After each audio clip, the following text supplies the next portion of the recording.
ఇదొకటి ఇంపార్టెంట్ ప్రజల ఆరోగ్యానికి సంబంధించింది ఒకసారి మాట్లాడదాం. ఇది వరదల కాలం. ముంచెత్తే ఆ నీటిలో విష పదార్థాలు చేరొచ్చు, విష పురుగులు ఉండొచ్చు.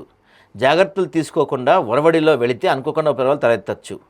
వరద మిగిల్చిన బురదలో ఎన్నో ప్రమాదాలు దాగుంటాయి. తస్మాత్ జాగ్రత్త. ఏమేమి ఉంటాయని చెప్తున్నారు చూడండి ఒకసారి. వరదల నీటిలో కొట్టుకొచ్చే రసాయన పారిశ్రామిక అవశేషాలు మంచినీటిలో కలుషితం చేస్తాయి.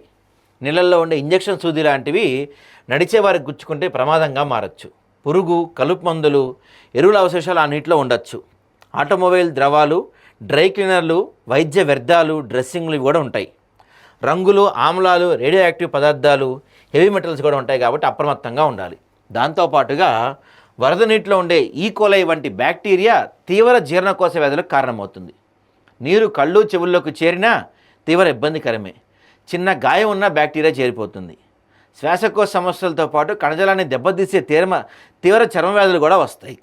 నీటిలో ఉన్న కీటకాలు ప్రమాదాలను సృష్టిస్తాయి. ఈ వరవడి చాలా ప్రమాదం. లోతు తక్కువగా ఉందని వరద నీటితో నిర్లక్ష్యం వద్దు. పారే నీటిలో వాహనం నడపద్దు. లోతట్టు ప్రాంతాలు, కొత్త రహదారుల్లో నీరు నిలిచినప్పుడు మరింత జాగ్రత్తగా ఉండాలి. దాంతోపాటుగా ఈ వరదల్లో పాములు, ఎలకలు కొట్టుకొస్తుంటాయి. బతికుంటే కాటేస్తాయి.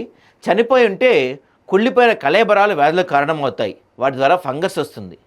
వరద నీరు ఇంట్లోకి వస్తే కార్పెట్ల కింద, క్యాబిన్లు, గోడల అంచులు, ఫర్నిచర్, ఫ్యాబ్రిక్లపై బూజు పెరిగే అవకాశం ఉంది. ఇది త్వరగా ఊపిరితిత్తుల్లోకి ప్రవేశిస్తుంది. ఇక వరద వర్షాల సమయంలో దోమలు వాటి గుడ్లు కొట్టుకుపోతాయి. కానీ 1-2 వారాలకు మళ్ళీ మొదలవుతాయి.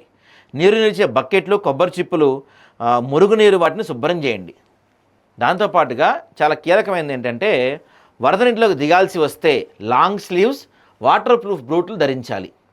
చిన్న గాయమైనా సరే నీటిలో అడిగేసే ముందు వాటర్ ప్రూఫ్ బ్యాండేజ్ వేసుకోవాలి. గాయం తడిస్తే వెంటనే సబ్బు లేకపోతే శుభ్రమైన నీటితో శానిటైజ్ చేయాలి. హ్యాండ్ శానిటైజర్, వెట్ వైప్స్ ఉపయోగించాలి. వరద నీటిలో కలుషితమైన దుస్తుల్ని అత్యధిక ఉష్ణోగ్రతలో బ్లీచింగ్ లాంటి క్రిమిసంహారాలతో శుభ్రం చేయాలి. వరద తర్వాత తాగునీటిలో బ్యాక్టీరియా ప్రవేశించే అవకాశం ఉంటుంది. అందుకే పైపుల్లో నీటిని కొంతసేపు ప్రవహించనివ్వండి. అంటే ఈ ట్యాప్స్ ఏవైతే ఉంటాయో వెంటనే ఆన్ చేయకుండా కాసేపు వాటర్ పోయిన తర్వాత ఆన్ చేసుకోండి. ఆ వాటర్లో దిగే ముందు ఇవన్నీ కొంచెం జాగ్రత్త.